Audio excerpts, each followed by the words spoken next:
때는 바야흐로 1459년 잘 나가던 물라카가 안정기에 접어든 5번째 술탄 만수르 샤가 통치하던 때였습니다. 자, 등장인물 소개 먼저 합니다. 물라카의 술탄인 만수르 샤, 오늘의 주인공 락사마나 항투아, 물라카의 유능한 총리 벤다하라 툰퍼락, 그리고 항투아의 절친 항제밭. 간단하네요.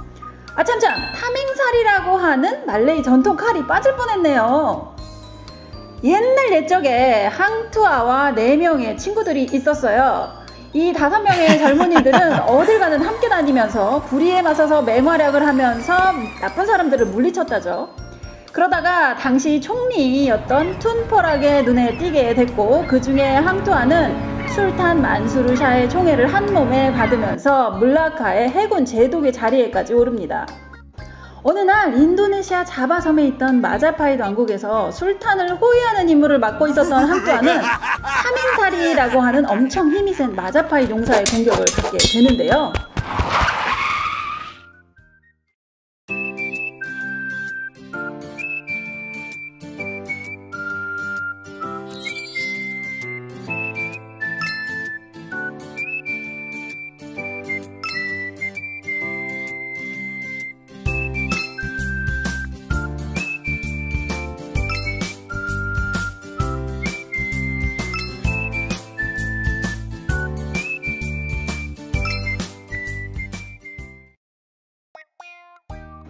이 사람은 항투아를 없애는 게 목적이었어요.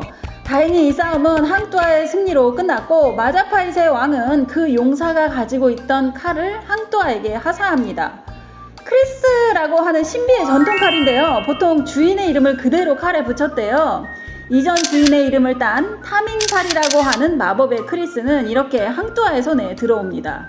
이 칼의 주인은 누구에게도 패하지 않는다고 했다고 합니다.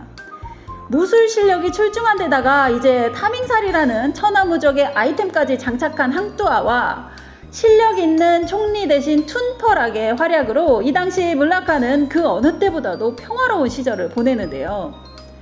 그러던 어느 날 질투심 많은 궁궐의 관리들이 항투아가 술탄의 첩과 그렇고 그런 관계라는 소문을 퍼뜨려요. 당시 봉건체제의 왕국에서 술탄의 여자를 건드린다는 것은 대역죄로 엄히 다스렸거든요. 그 소문을 들은 물라카의 술탄은 화가 나서 재판도 하지 않고 항투아를 사형시키라는 명령을 내립니다.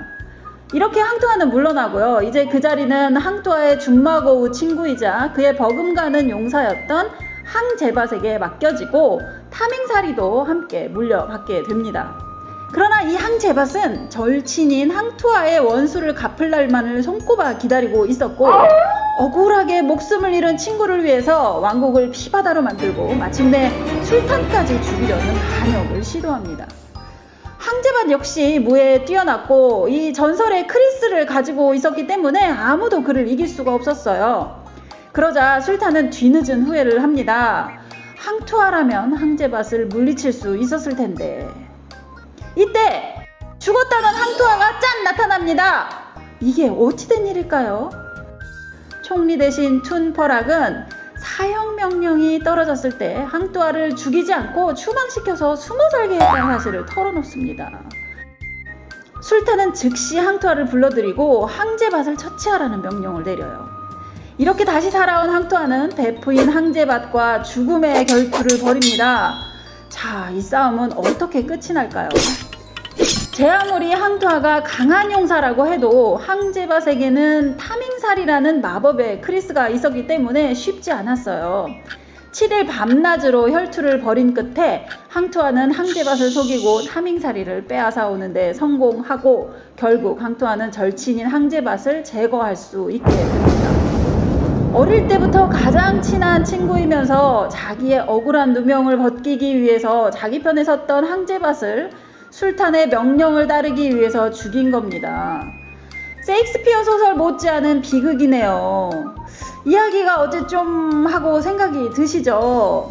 술탄 만수르 샤의 통치 기간 동안 물라카는 여러 방면으로 황금기를 맞았지만 왕을 둘러싼 정치권에서는 파벌 싸움 등으로 권력 유지가 쉽지 않았다고 해요. 이런 점을 생각해보면 어느 정도 살짝 공감이 가는 이야기일 수도 있겠다는 생각을 해봅니다. 지배자에게 반역하는 것이 무엇보다 큰 범죄다라는 것을 강조하기 위해서 이런 전설이 생겼을 거라는 거죠. 당시 술탄은 신이 내린 사람으로 신과 동등한 대우를 받아야 한다고 생각했었으니까요. 항투아는 물라카 역사 속에 실제로 존재했던 사람이기는 하지만 정확한 기록이 별로 없어서 전설이 많이 따라붙고 더 신비로운 사람이 됐다고 볼 수 있을 것 같아요. 이 항투아는 애국자의 표상으로 말레이 역사 교과서에도 실렸었대요. 그러다가 역사학계에서 항씨가 말레이 사람이 아니라 중국 사람이라는 주장을 하는 바람에 하루아침에 교과서에서 사라집니다. 그러나 다시 지금에 와서는 또 물라카 근교 출신이다, 동수마트라 출신이다 등등 의견이 분분하다고 하네요. 아무튼 말레이시아에서 항투아는 역사상 최고의 영웅이자 애국심과 충성심의 상징이어서 영화, 연극, 말레이 사람이라면 모르는 사람이 없을 거예요. 길 이름, 전철역 이름 등등 오다 가다가 심심치 않게 마주치는 이름이죠. 우리도 가끔 여행 오는 가족과 친구들한테 말레이시아 전설 하나쯤 여유 있게 들려줘야죠.